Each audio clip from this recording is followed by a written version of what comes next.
Tô me movendo? Olha, eu acho que você está nas mesmas condições, Galente. Eu acho que hoje nossa live vai ser exatamente assim. Você perdido em algum buraco de minhoca por aí, tá certo? Você entrou em algum lugar aí, a gente não sabe onde você está.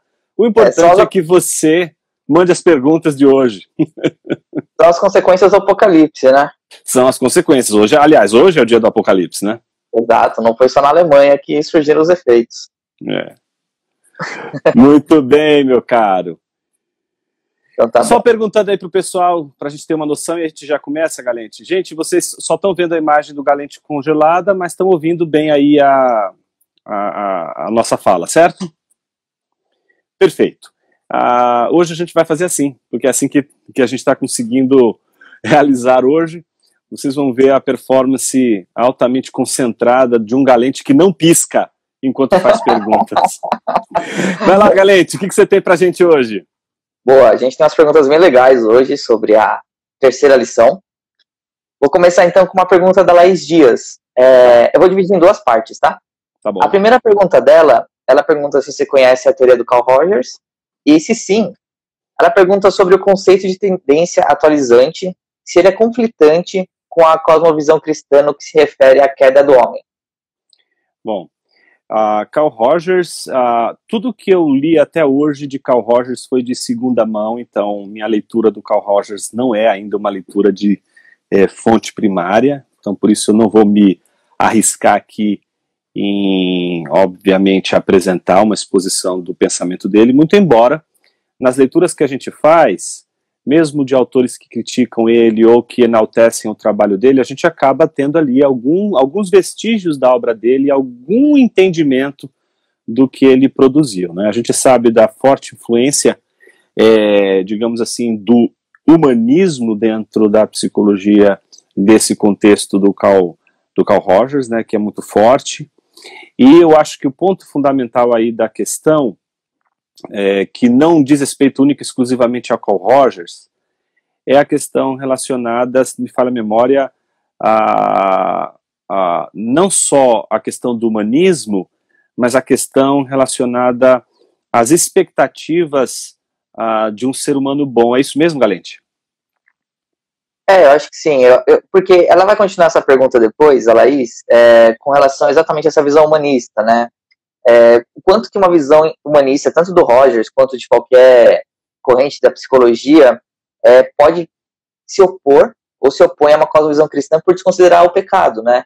Porque a Laís deu a entender, pensando, poxa, se você tem uma visão otimista do ser humano, você entende que, sei lá, com tais medidas, determinadas medidas, ele pode melhorar. Mas, obviamente, isso desconsidera o pecado. Então, em que ponto essas duas visões são conflitantes e até quando elas podem andar juntas ou não? Só um minuto, eu acho que... Um instantinho, só um instantinho.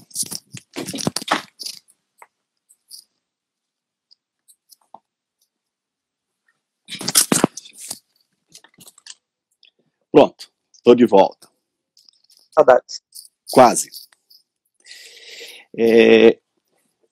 Talvez, eu não vou aqui, como eu já disse, me referir exclusivamente a Carl Rogers, mesmo porque eu precisaria ter muito mais leitura dele para poder falar com precisão sobre os textos dele.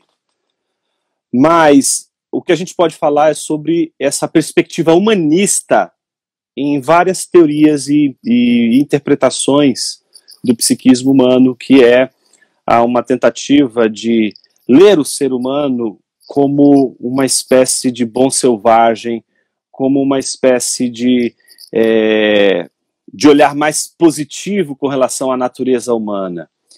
Eu queria, em primeiro lugar, mostrar que a gente tem que ter muito cuidado, porque, em geral, muitos cristãos têm uma forte consciência, e deveriam ter por conta das escrituras, né? Uma forte consciência da depravação humana, da maldade dos seres humanos, né? Então, nenhum cristão que tivesse consciência do problema do mal poderia se assombrar com a maldade dos homens. Na verdade, a gente deveria se assombrar quando uma pessoa faz uma coisa boa, e a gente diria, uau, a pessoa fez uma bondade. Mas o que acontece com a gente hoje é o contrário, a gente se assombra com a maldade que as pessoas fazem, porque a gente ainda é atravessado por uma consciência, e aí a gente tem que pensar que é uma visão, são visões de mundo distintas, né?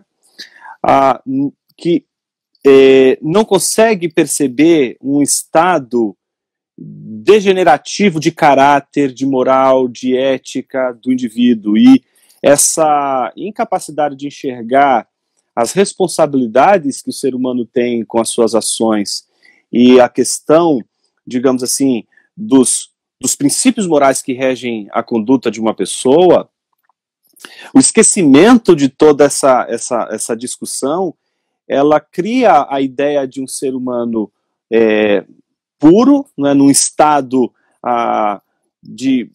digamos assim, de bondade originária em sua própria vontade, o que vai de encontro a muito da realidade, né? Esse é o ponto que a gente se pergunta com relação ao humanismo.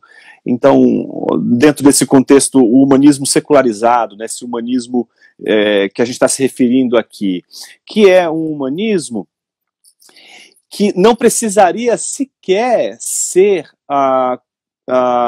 contradito por, digamos assim, pelo cristianismo. Ele é contradito pela própria realidade, entende? Eu não preciso sequer recorrer a fontes como as escrituras para mostrar a inconsistência do humanismo, que enxerga o ser humano por esse viés extremamente positivo.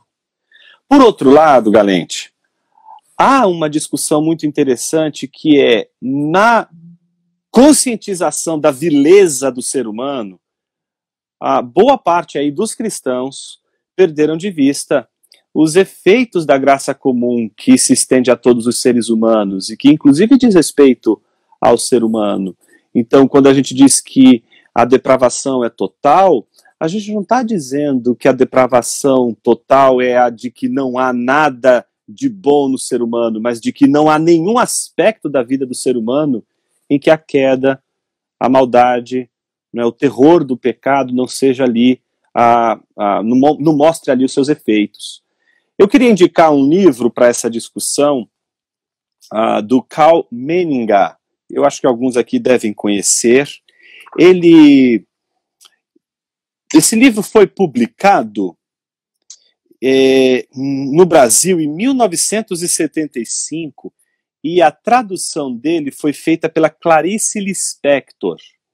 Clarice Lispector traduziu esse livro, que é O Pecado de Nossa Época. Nesse livro, que a Clarice traduziu, que é do Menninger, ele tenta levantar exatamente o problema do desaparecimento do pecado por conta dessa crença extremamente positiva com relação ao ser humano. Então, por um lado, a gente tem esse aspecto ruim de todas as perspectivas, ou de quase todas as perspectivas humanistas, que veem o ser humano como uma espécie de bom selvagem.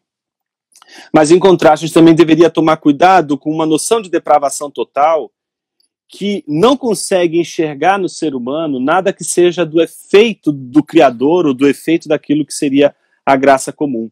Então, nesses termos, eu entendo que o Carl Rogers, ele vai, como qualquer outro humanista, a gente pressupõe que ele vai apresentar tanto aspectos que são reducionistas do caráter do ser humano pelo esquecimento da sua natureza pecaminosa, como, por outro lado, vai apresentar aspectos extremamente interessantes no que diz respeito aos aspectos da ordem da graça comum, daquilo que é da bondade humana. Então, pense que quando, para um conceito caro para o Rogers, né, que é o conceito de pessoa, não tem como você analisar aquilo ali e não ver reverberações da graça comum, da inteligência, da verdade presente ali nas suas argumentações, nos seus argumentos, né?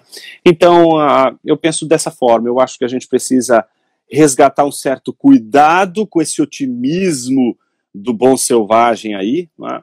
Mas, ao mesmo tempo, calibrar esse nosso pessimismo com relação à natureza humana de uma tal forma que se torna até antibíblico, por considerar o ser humano como incapaz 100% mal, quando a depravação total, ela diz respeito ao fato de que não há um elemento, um aspecto da vida do ser humano que o pecado não seja ali, não esteja ali instaurado como um efeito drástico na vida do ser humano. Então, vale muito a pena a leitura do Menninger.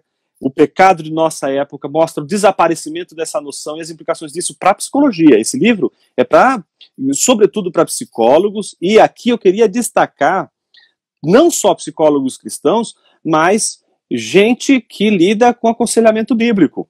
Tem muita coisa interessante aqui para ser estudada, para ser vista, e a gente sair daquele lugar comum das respostas simplistas, das respostas superficiais, né? Boa, obrigado, Jonas. Sempre que eu ouço sobre esse assunto, eu lembro do Pascal, né? Da tensão humana que ele trabalha ali. Sim. Do homem miserável, né? Do insuficiente, como o Pondé vai estudar nele, né? Mas o homem miserável, mas também o homem que é imagem e semelhança de Deus, e o homem nessa tensão, né? Você não pode nem se agarrar a um lado nem ao outro, senão fica uma visão reduzida do homem. Né? Por isso que o homem insuficiente, porque o homem insuficiente não é miserável. A miséria e a insuficiência são duas coisas distintas. Elas são, uma é o lado bom do ser humano e outra é o lado negativo, digamos assim.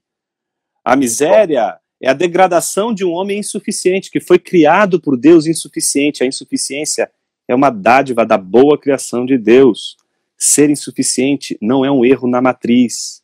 Ser insuficiente não é um erro de precisão do Criador. A insuficiência não é a determinação de uma imperfeição do ser humano criado por Deus, à sua imagem e semelhança. A insuficiência é da natureza do homem que Deus criou. Ser insuficiente não é algo ruim. Ruim é ser miserável. E pior ainda é ser miserável e não ter consciência da sua própria miséria.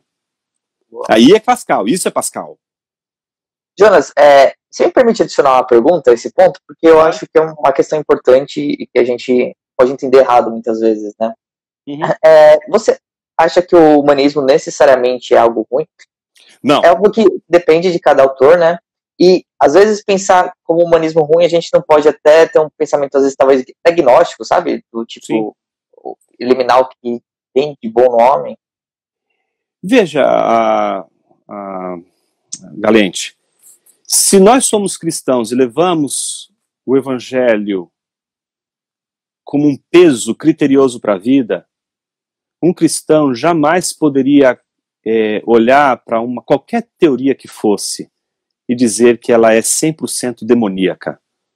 Se ele fizer isso, ele, em primeiro lugar, está negando os elementos da graça comum, ele está negando a integralidade da soberania e do senhorio de Cristo sobre toda a criação, ele está pressupondo que há pelo menos um âmbito da criação em que não há absolutamente nada do Criador. Então, ao fazer essa noção, Galente, ela é tão prejudicial, principalmente para os cristãos na universidade. Eu vejo como os cristãos eles sofrem na universidade, porque eles querem saber exatamente assim, qual é a teoria que pode ser evangélica e qual é a teoria que pode ser ímpia. E eu acho que quando coloca as questões nessa chave, pronto, você já entrou numa situação de tensão absurda. Você não vai conseguir sequer pensar com uma coisa dessa. Porque não é isso. Um cristão ele vai olhar para todas as teorias e vai dizer assim, tem uma coisa aqui que reflete a sabedoria e a inteligência divina. Tem coisa aqui que é corrupção, é corrompida. Isso aqui que é essa capacidade que um cristão tem de olhar todas as teorias e fazer aquilo que Lutero fez quando colocou na mesa ali e os seus oponentes estavam criticando ele com relação à sua doutrina. Ele disse assim, vocês estão querendo jogar todas as minhas obras no lixo, mas espera aí, essa obra aqui defende a doutrina da Trindade. Não seria mais interessante vocês dizerem para mim qual é o ponto que está equivocado? Porque daqui desse livro tem muitas coisas que vocês concordam e outras que vocês não concordam. E aí o que Martinho Lutero acabou mostrando é que talvez muitos dos seus interlocutores ali não tinham sequer lido a sua obra, porque não conseguiam sequer apontar qual era o elemento contrário e o elemento favorável. Então eu acho que isso acontece muito com a gente quer aquelas chancelas, não é? O carimbo, isso pode, isso não pode. Um cristão que entra na universidade com a cabeça, qual é o que está mais perto do céu e qual é o que está mais perto do inferno, ele vai ter muitos problemas na universidade, vai ter problema, não é só na universidade, vai ter problema para pensar, porque ele vai ter culpa quando ele sentir o prazer de ler as verdades de Deus presentes em autores que inclusive negam a Deus, negam a existência de Deus. E um cristão, ele deve aprender a glorificar a Deus, mesmo quando um ateu realiza algo extraordinário pela graça de Deus, a graça comum de Deus, que é dada a todos, como o sol que nasce para todos, para cristãos e para ateus, e oferece uma teoria ali extremamente interessante, com aspectos que você pode discordar completamente, porque é reducionista, porque é anticristã, mas outros aspectos em que demonstra essa contradição que é o ser humano, diante da verdade, diante daquilo que a gente considera ser a revelação suprema da palavra de Deus. Então, isso leva cristãos a terem culpa e não conseguirem ter prazer, porque eles acham que para ter prazer na leitura de um texto de alguém que não é cristão, ele é proibido, porque a ideia é a seguinte: se eu comprar uma coisa que eu concordei, eu tenho que comprar toda a teoria do fulano, toda a teoria do que está sendo desenvolvida. Isso é o que acontece, por exemplo, com a teoria da cosmovisão, que a gente vai falar depois. Não é porque a gente gosta da teoria da cosmovisão, porque tem um aspecto da teoria da cosmovisão, que a gente tenha que bater palma para a teoria da cosmovisão e dizer assim, ela é a salvação da lavoura. Ela tem tantos problemas como qualquer outra teoria tem. Ela tem problemas que afrontam a fé cristã como qualquer outra teoria tem, gente. Então, a gente tem que tomar cuidado quando a gente fala do sabedoria, do pensamento, e firmar em primeiro lugar nossa mente com a mente de Cristo. Isso só acontece com a devoção e a convicção de que a nossa mente deve ser cativa a Cristo e a sua palavra.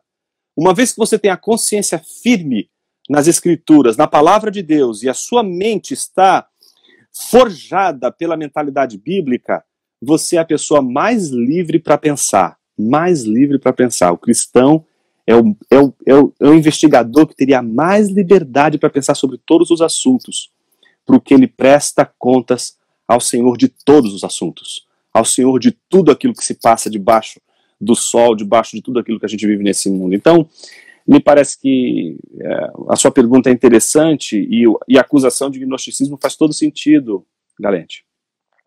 Boa. Sua fala me lembrou até o Agostinho falando sobre trazer o ouro do Egito, né? Isso, trazer o ouro do Egito, exatamente. Muito legal. Nesse tema ainda, a Larissa Lima fez uma pergunta meio parecida, só que com relação à psicanálise. Ela fala assim: tendo em vista que a psicanálise necessariamente tem que aceitar termos como complexo de Édipo e outros envolvem sexualidade, e sabendo também que ela funciona como um sistema de pressupostos bem específicos, você acha possível conciliar essa linha com uma cosmovisão cristã? Essa questão da conciliação, em primeiro lugar, obrigado pela pergunta, Larissa, que tem feito um trabalho bacana de reflexão aí sobre a cosmovisão cristã e a psicologia. Obrigado pela sua pergunta, muito boa, por sinal. Mas é uma questão importante, a questão da conciliação, não é? Porque o que acontece, e tem a ver com o que a gente estava falando agora há pouco. Você entra na universidade, seja para filosofia, seja para psicologia, seja para sociologia, seja para história. Estou falando das ciências do espírito, tá? Ciências humanas. Então você vê ali que há uma anarquia dos sistemas de interpretação, há uma anarquia e um conflito de hermenêuticas, de visão de mundo e uma série de outras coisas ali presentes nessa discussão das ciências, das diversas ciências. Então o que acontece? Quando você gosta de uma teoria, o que você gostaria? Puxa, eu queria tanto que ela fosse evangélica. E esse é o nosso problema, porque a gente está num mundo fissurado. Ninguém vai ter a teoria completa, gente. A gente já deveria saber isso desde o princípio. Quem conhece as Escrituras já deveria saber desde o início de que não teremos nenhuma teoria que dará conta do todo. E você não precisa sequer, digamos assim, de muito esforço para chegar à conclusão de que você não pode reduzir o oceano a um copo d'água, tá entendendo? Então, um cristão, alguém que está preocupado com a conciliação aí entre os pensamentos, entre as teorias e a cosmovisão cristã, deveria fazer perguntas muito mais precisas E isso não significa que a pergunta da Larissa não seja precisa. É precisa, porque ela, se me falha a memória, ela perguntou se, ela mencionou inclusive se é uma cosmovisão cristã, né? Não a cosmovisão cristã, exato, como um gênero, né? Se há um tipo de cosmovisão que poderia ter. Você vai encontrar, tem visões de mundo que se dizem, por exemplo, cristãs, mas que já são distorções do cristianismo e que são distorções justamente para poder se acomodar a determinadas teorias. Eu acho que um cristão que é pensador e ele tem medo da tensão e da contradição, ele tem que voltar para a escola dominical, para estudar os princípios fundamentais da igreja. E não que ele tenha... Eu acho que a gente não deveria nunca deixar a escola bíblica dominical. Eu acho que esse é o nosso erro, a gente achar que a escola bíblica dominical é só para o início da fé cristã.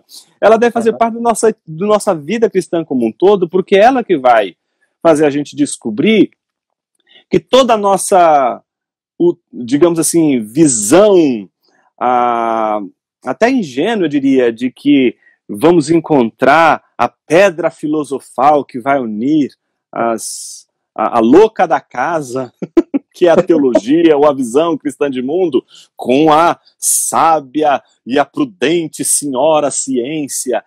Eu acho que quando a gente entra no debate assim, a gente já perdeu a discussão.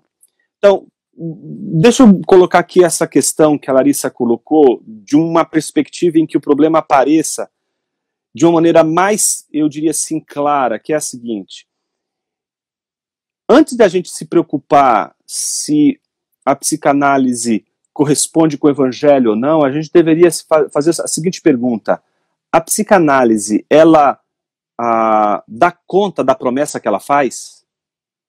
Veja, a primeira coisa que eu faço, Galente, quando eu estudo um texto seja uma tese de doutorado que alguém vai defender numa banca, ou de mestrado, ou TCC, e os meus orientandos sabem que eu insisto nisso. Quando a gente tem aquele abstract, aquele resumo inicial que você tem que colocar no TCC, que você tem que colocar no mestrado, tem que colocar no doutorado, aquilo ali você está fazendo as suas promessas. Eu leio aquilo ali e leio o trabalho do fulano inteirinho. Pode ser o trabalho maravilhoso que for, Galente. Se o trabalho que ele escreveu maravilhoso não responde à promessa que ele fez e não cumpre as promessas que ele fez lá no abstract, ele vai ter problemas, porque ele simplesmente ele prometeu uma coisa e não cumpriu. Ele tratou de uma coisa, mas não resolveu o problema que ele levantou, ele não resolveu. Então, eu acho que antes da gente se perguntar quais são os pontos de contato entre psicanálise e visão de mundo cristã, a primeira coisa que a gente deveria se perguntar é se a psicanálise ela cumpre o que ela promete. Se há na psicanálise, na sua promessa, né, de várias situações, se ela cumpre o que ela promete. Segunda coisa, a pergunta da Larissa é importante, porque a gente deveria se fazer a pergunta, mas qual psicanálise? A gente viu na terceira lição duas abordagens, pelo menos duas abordagens, Jung de um lado, Freud do outro, muito distintas com relação à abordagem da psicanálise. Uma extremamente cientificista, baseada no positivismo, uma outra um pouco, eu diria assim, mais respeitosa com relação ao conceito de ciência, não reduzindo a apenas aquilo que é experimentado, que é um fato empírico, digamos assim, uma redução àquilo que pode ser analisado de acordo com os princípios de apreensão dos fenômenos que são observáveis, né? Então, nesses termos, qual psicanálise, né? E, bom, antes mesmo da gente pensar os contrapontos com o cristianismo, será que não tem gente que já estudou a psicanálise e já não escrutinizou a psicanálise? Você pode pegar desde um Paul Ricoeur, por exemplo, que a gente apresentou, ainda que en passant, e que eu acho que é uma das críticas da psicanálise mais respeitosas e mais fundamentais, mais importantes, como você pode pegar uma crítica mais polemista, que eu acho que às vezes é até desrespeitosa, porque às vezes até comete alguns deslizes na interpretação da psicanálise, como é a crítica, por exemplo, do Michel Onfray. Mas você pode pegar outras críticas que não são correspondentes à sua visão de mundo, mas que levantam pontos importantes sobre a questão do desejo, a questão do complexo de Édipo, que é a famosa crítica escrita por Gilles Deleuze e Félix Guattari, que é o anti-Édipo, né? O pessoal da esquizoanálise tem uma crítica muito interessante sobre a psicanálise e que é muito diferente da crítica que, por exemplo, alguém da logoterapia, um representante da logoterapia, do Viktor Frankl, por exemplo, faria da psicanálise. Então, veja que a gente tem um espectro de discussões aí que a gente precisa levantar e saber fazer um trabalho que a gente pula o tempo todo, que é descobrir o status questione. Em que pé está a discussão hoje, na própria universidade, sobre a psicologia, sobre psicanálise, sobre os estudos do psiquismo humano, com os avanços da pesquisa na neurociência, o que isso jogou de problemas para a análise dentro do psiquismo humano. Poxa, por que hoje as pessoas estão mais interessadas com a teoria cognitiva, por exemplo? Por que elas estão preocupadas, estão querendo o TCC, que não é o trabalho de conclusão de curso, né? Mas elas querem saber um pouco mais sobre esses tópicos, porque são argumentos do momento, são questões do momento. Então, nesses termos, eu acho que a psicanálise e a cosmovisão cristã, elas, se você colocar as duas, não dá para comparar, porque uma é uma teoria e a gente está falando de uma visão de mundo. Agora, se você me perguntar sobre a cosmovisão da psicanálise e a cosmovisão da fé cristã, eu vou te perguntar qual a cosmovisão da psicanálise, porque Freud defendia uma cosmovisão cientificista, positivista, Jung defendia uma outra cosmovisão, tá certo? Então, depende aí da discussão, a gente não pode comparar na discussão, por exemplo, banana com parede, tá entendendo? Eu posso comparar banana com maçã, banana com laranja, mas eu não posso falar qual é a relação entre banana e parede. Eu não posso fazer uma relação entre psicanálise e cosmovisão cristã, porque uma é uma teoria, o outro é uma visão de mundo, são coisas diferentes, né? Boa, mas eu vou falar um bom. pouco sobre isso, Galente, principalmente na última aula, na última lição. A quinta lição eu espero que seja como a terceira temporada do Dark. Não fala isso pra mim. Eu vou voltar lá e assistir. Um monte de gente mandou mensagem aqui falando que pausou o Dark pra ver a live. Olha só que bom. Eu agradeço. Mas é interessante isso que você disse, que traz uma reflexão às vezes a gente é muito negativo, né? Do tipo, vamos negar tudo, essas outras teorias, vamos jogar tudo no lixo, em vez de tentar construir algo, dialogar com ela a partir, ver o que pode pegar, o que tem que ser rejeitado mesmo. É mais trabalhoso, né? Dá mais trabalho.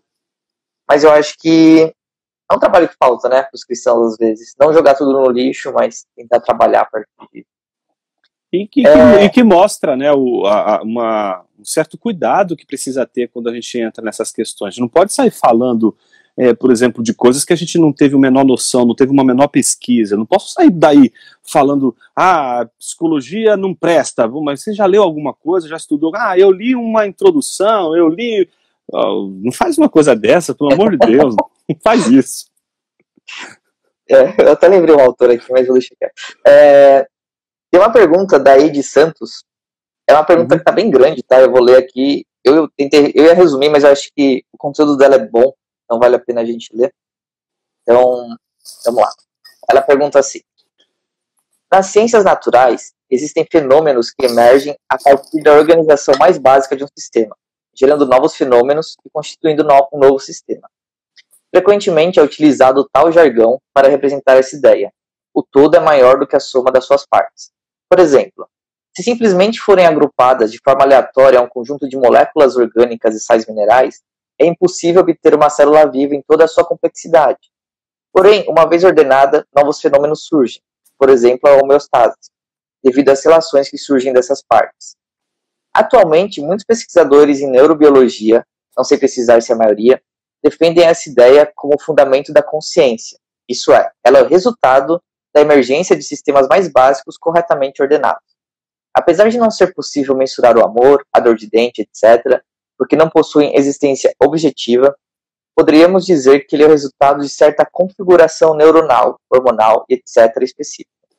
E a favor da ideia de ciência como um ramo do saber, capaz de desenvolver métodos de previsão de hipóteses e experimentação, poderíamos, excluindo a questão moral disso, retirar certos circuitos cerebrais e fazer previsões sobre se isso afetaria ou não determinado sentimento, percepção, ou mesmo se isso alteraria a cosmovisão de uma população se fossem submetidos ao mesmo procedimento. O que a filosofia de Dilthey diria sobre isso? Ela diria que isso é reduzir o oceano a um copo d'água? Isso baseado em que nas percepções também não abrangem o todo? Eu acho que tem uma referência aqui até a questão do positivismo que você trabalhou, né, na segunda aula. Se você pudesse trabalhar um pouquinho essa questão dessa visão do... Quem fez a pergunta? Eide dos Santos. Eide, a pergunta é muito boa. Ela, apesar de ser bastante complexa, ela tem alguns elementos importantes. Eu queria encorajar você a ver a live da lição 2. Acho que você deve lembrar, Galete, que a gente trabalhou a questão da neurociência, a gente trabalhou a questão da redução da análise de fenômenos psíquicos na sua relação com fenômenos físicos. Lembra quando a gente a gente explicou, assim, se eu pego uma vela e começo a queimar aqui a minha mão, duas coisas vão acontecer aqui, uma alteração material, tá certo? Vai acontecer uma alteração material na minha mão, como eu vou sentir dor. Agora, se eu tomar uma anestesia aqui, local aqui, provavelmente eu não vou sentir dor nenhuma, mas a alteração material vai acontecer.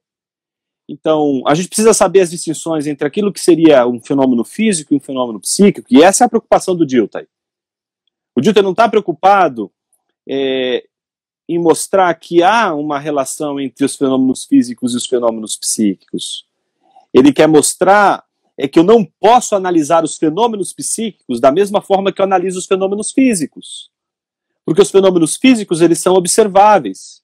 Eu posso observar a alteração material da minha mão, mas eu não posso observar o meu sentimento em termos de, digamos assim, de observação. Eu posso observar, e aí se a gente vai para a neurociência, aspectos e modificações dentro do sistema nervoso por conta dessa experiência de se queimar a mão com uma vela. Mas eu jamais posso e teria condições de avaliar, num tubo de ensaio, para ser bem escandaloso aqui, a dor de dente. Eu não posso fazer isso, essas coisas eu não posso fazer. E o que o Dilthey está preocupado é que a ciência moderna reduziu todos os fenômenos psíquicos também à mesma metodologia de análise de fenômenos físicos, e esse é o problema. Por isso, a proposta do Dilthey é, em primeiro lugar, distinguir metodologias, porque são ciências de fenômenos distintos. Se isso vai dar certo ou não, a gente vai ver ao longo da história que isso foi uma discussão travada, e é uma discussão que até hoje ela é travada, até hoje é uma questio disputata na universidade. Qual é o estatuto de cientificidade das ciências humanas? Será que as ciências humanas têm que pagar pedágio para as ciências naturais? Ou será que ela tem possibilidade de falar em nome próprio? Então, mais uma vez, eu recordo aí o trabalho do Dilthey, e você está bem precisa, a colocação é bem precisa quando você diz a questão do oceano dentro do copo d'água. É isso que a gente vê nas discussões sobre o uso digamos, da fisiologia para analisar fenômenos psíquicos, é a tentativa de colocar o oceano dentro de um copo d'água. Show, obrigado. Ela fez mais duas perguntas aqui com relação à teoria do Dilthey. Primeiro, se a teoria, né, pressupõe uma visão teleológica de mundo, e qual deve ser o objeto da psicologia para o Dilthey? O Dilthey, ele foi filho de pastor reformado, calvinista. Ele teve uma história, ele inicialmente estudou para ser um pastor, depois ele se encantou com a filosofia e não deu prosseguimento à sua experiência como ministro, né? E acabou estudando ali bastante teólogos controversos, sobretudo Schleiermacher, que é um importante teólogo, que é considerado inclusive o pai da teologia liberal, né? Ele foi fortemente influenciado. Mas, apesar dessa influência, ele teve uma visão de mundo muito centrada na teleologia do cristianismo, na linearidade da visão cristã de mundo, pautada num desfecho final para todas as circunstâncias. Foi crítico tanto dos hegelianos do seu tempo, como dos kantianos do seu tempo, né, da sua época. Então tinha uma visão de história peculiar, bem próxima do historicismo, próxima de autores importantes como Droysen, e que exerceram uma influência enorme sobre ele. Então, há uma visão teleológica no pensamento dele pela herança da visão cristã de mundo e calvinista que ele tem também. Então, isso, de certa forma, resvala no pensamento dele, resvala em alguns momentos da introdução às ciências do espírito, resvala também na essência da filosofia, que é um texto ainda anterior à teoria da cosmovisão, e o texto de 1911, que é o texto da teoria da cosmovisão. Esses três textos têm ali exemplos típicos de como ele interpreta muito respeitosamente, seguindo muito à risca, eu diria até, Agostinho, quando vai falar sobre essa perspectiva mais histórica da visão religiosa, que é a visão cristã que ele toma como base, né? E qual deve ser o objeto da psicologia para o Dilthey? Isso a gente vai ver na próxima lição, que são as vivências, Erlebnis. A Erlebnis, que é a vivência, é o grande foco, deve ser o grande foco da psicologia. A psicologia deve se preocupar não com fenômenos físicos, mas com fenômenos psíquicos. Ora, o que são fenômenos psíquicos? São as próprias vivências. E aí existem várias questões que ele levanta sobre o que é a vivência, que são muito importantes, e por isso a gente começou o nosso curso mostrando a relação dessas vivências com a historicidade. Daí a história ser tão importante para o Dilthey, porque não existe vivência descolada do tempo, não existe vivência descolada da experiência concreta no mundo que a gente vive. Ela fez Aí ele fez bastante pergunta aqui para você, te bombardeou. Ela fez uma quarta aqui, perguntando assim: atualmente a ciência é entendida como possuidora de um método que elimina ambiguidades por justamente não ter a pretensão de estudar a realidade do mundo como um todo. Por que deveríamos mudar o objetivo da ciência e continuar chamando isso de ciência? Não deveríamos. Esse é o problema. E os cristãos deveriam aprender a questionar isso também. Por que a gente deveria aceitar esse reducionismo da ciência? Por que a gente deveria aceitar uma ciência governada por uma visão de mundo? Por que a gente não deveria discutir a própria filosofia da ciência? Aquilo que designa o que é ciência.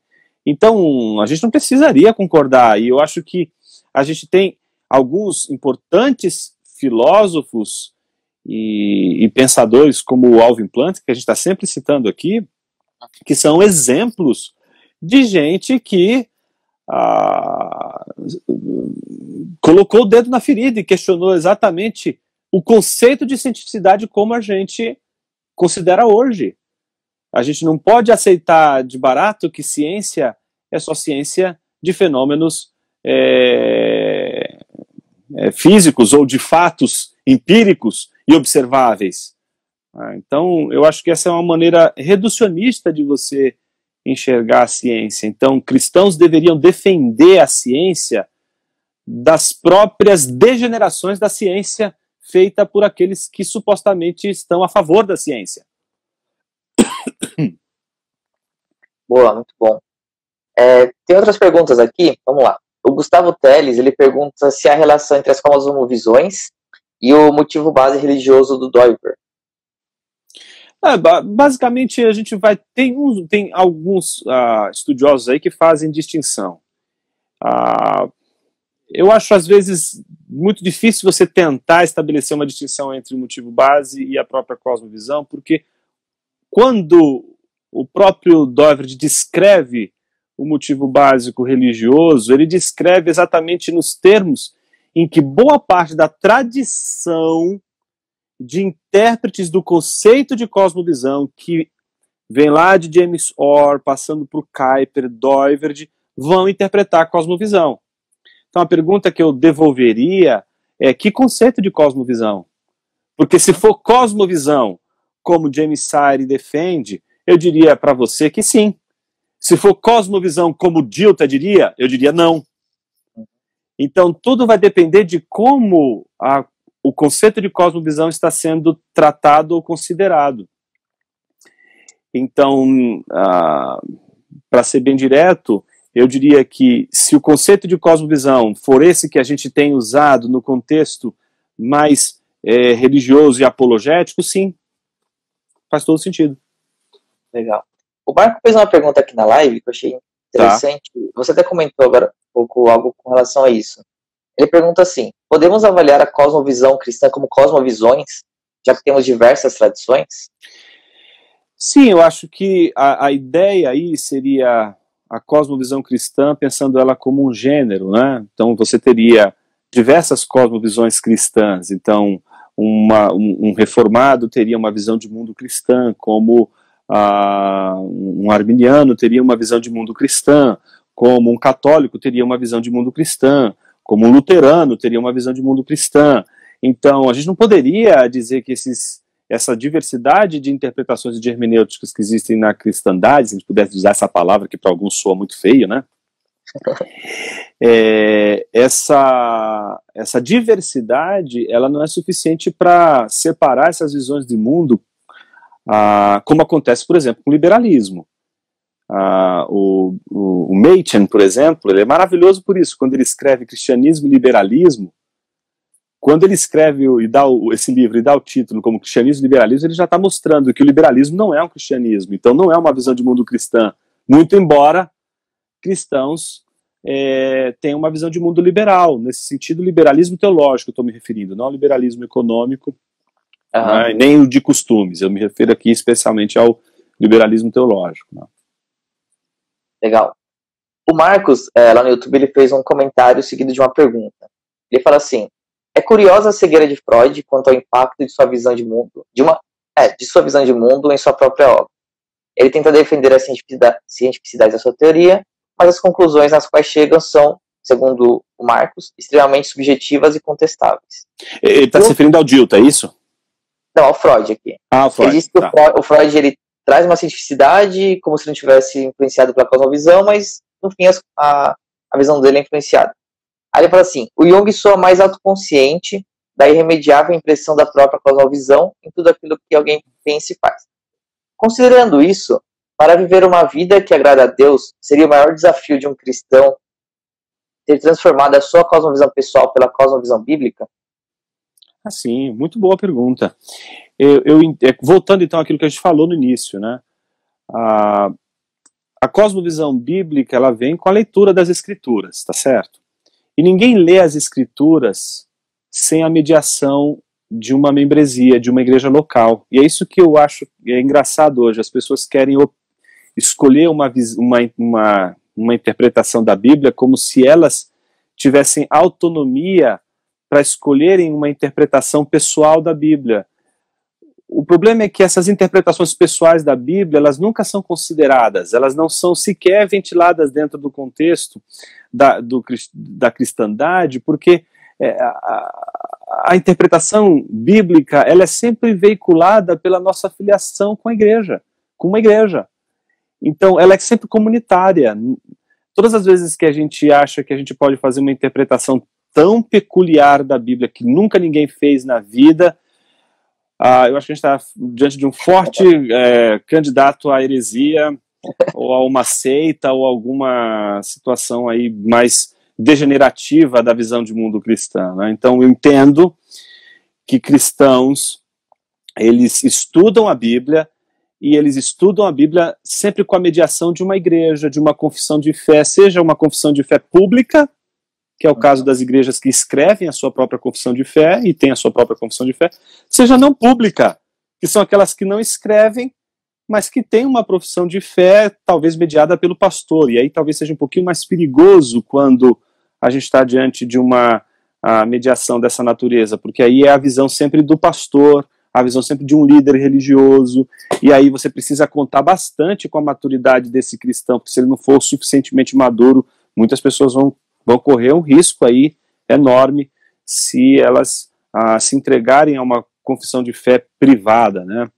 Então, nesses termos, eu entendo que um cristão ele está vinculado a uma tradição de interpretação das Escrituras, ele vai estudar as Escrituras, e enquanto ele não forma uma mentalidade bíblica, fica muito difícil ele perceber onde estão os pontos de ofensa do Evangelho e de ofensa de si mesmo.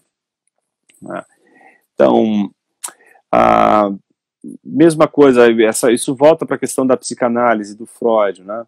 Essa questão toda a gente fica meio assustado quando a gente vê o Jung criticando o Freud, mostrando que Freud parece que não conseguia perceber o quanto era inaplicável, até mesmo para o cuidado e a terapia, uma visão de mundo positivista, cientificista, materialista, como ele defendia, né?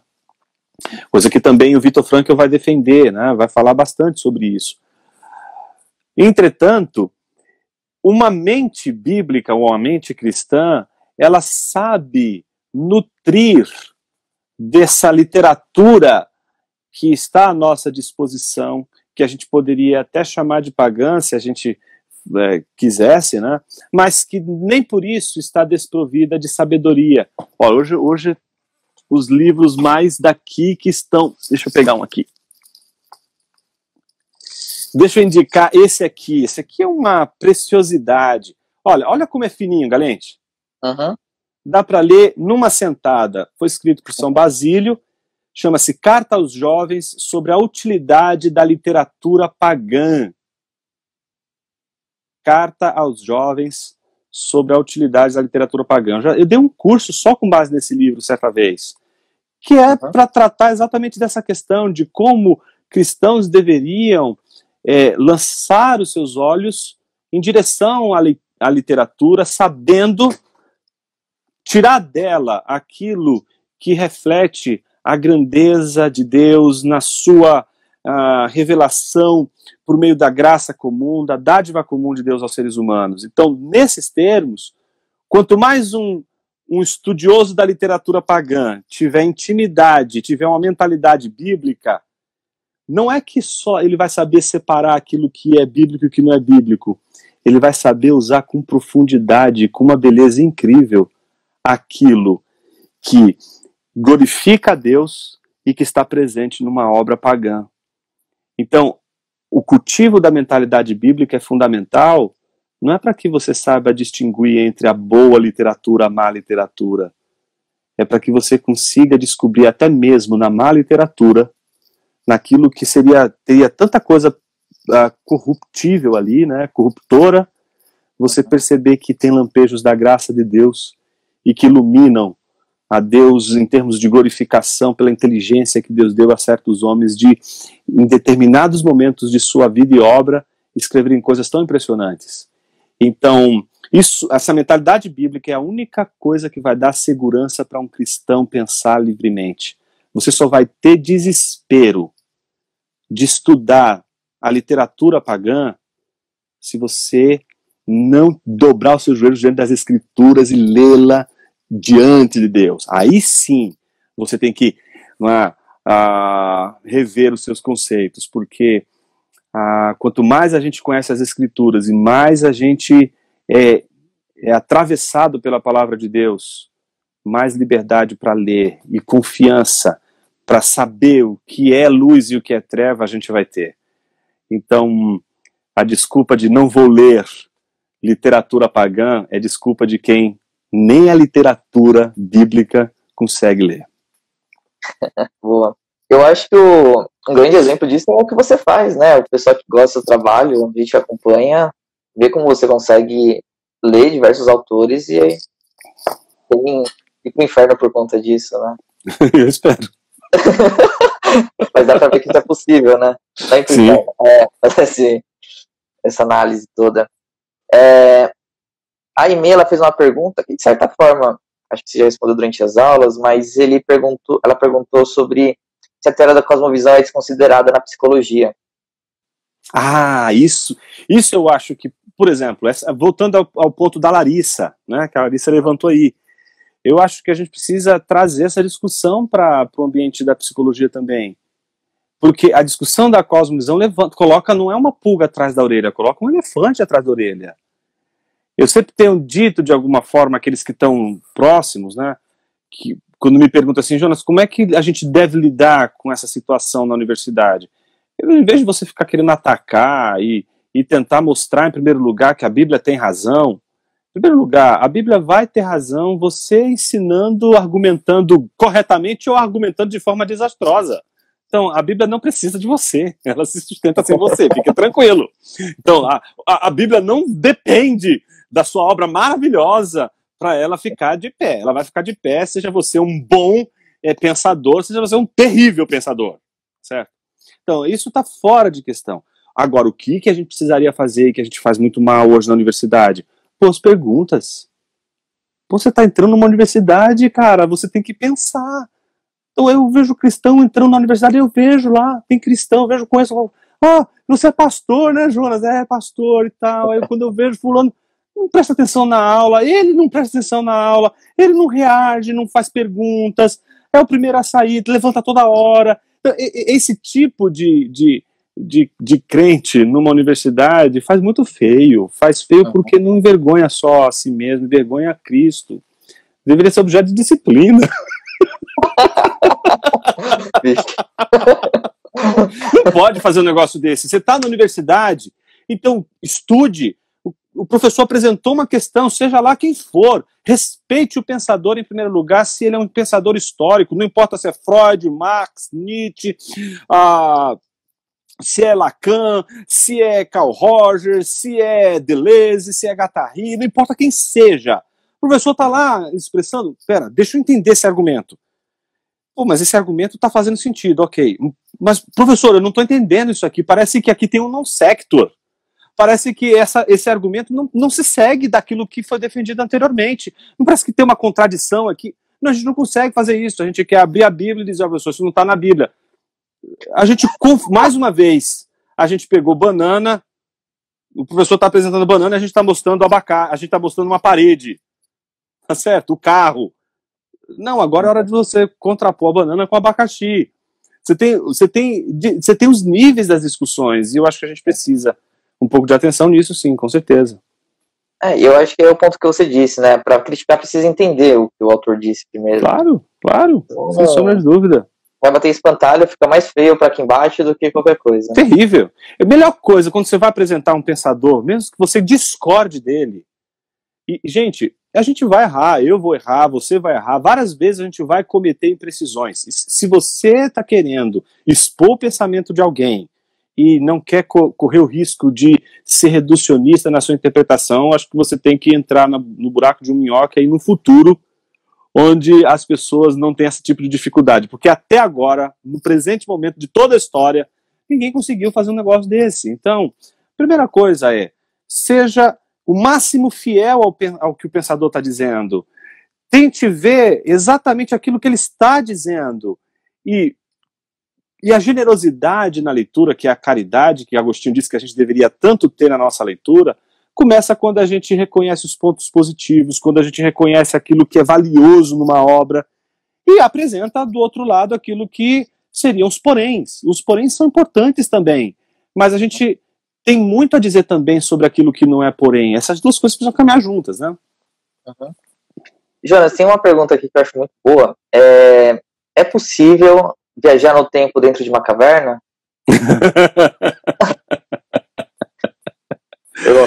Rapaz, essa aí você tem que... Só Dark responde um negócio desse. Tá bom. Einstein responde. É verdade. Tem uma pergunta que fizeram aqui, eu perdi o nome da pessoa, não sei se vai dar tempo de responder, mas ele perguntou como é possível terem cosmovisões na leitura de Doiver, se a cosmovisão é pré-teórica. Eu acho que a ideia é como você pode ter vários conceitos de cosmovisão diferentes se ela é pré-teórica, né? Isso a gente vai ver também na quinta lição, vocês estão percebendo que é o desfecho, né? E o desfecho é um questionamento sobre a própria cosmovisão, sobre a própria teoria da cosmovisão. A gente vai apresentar uma crítica da teoria da cosmovisão.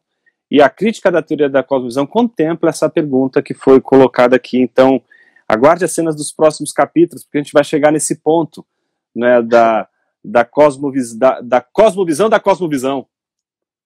Muito A bom. cosmovisão é um produto de uma cosmovisão? Olha só, que interessante, hein? O Wellington perguntou se tem coisas boas em Marx. Em quem? Marx, Karl Marx. Claro que tem. Se a gente disser que não tem, a gente cai no dualismo, a gente vira agnóstico. Claro que tem. Se Marx disser para você 2 mais 2 é igual a 4, você vai dizer que estúpido, só porque você é um materialista filosófico e, sei lá, você não crê em Deus, você está errado. Seria uma estupidez você falar uma coisa dessa. Tá certo? Agora, tem os poréns. E os poréns podem ser muito graves, principalmente se você levar em consideração o contraponto com a fé cristã. Então, no contraponto com a fé cristã, me parece que há muito mais distanciamentos do que aproximações. Mas há aproximações? Claro que há. Se a gente negar que há algo de bom no marxismo, a gente está negando a doutrina da graça comum. Tem bastante gente falando sobre salvar a live. Pessoal, vai estar no YouTube. Terça-feira, né, Jonas? Exatamente. Tá salvando a live lá. Então, terça-feira vai estar lá. Bom, eu acho que qualquer hora vai acabar o tempo aí. Só um ponto. Eu lembrei do Ortega Gasset. Ele fala que toda teoria, por mais erros que tenha que ter, tem algum ponto com a realidade, senão seria ininteligível, né, segundo ele. Exatamente. Eu concordo com isso.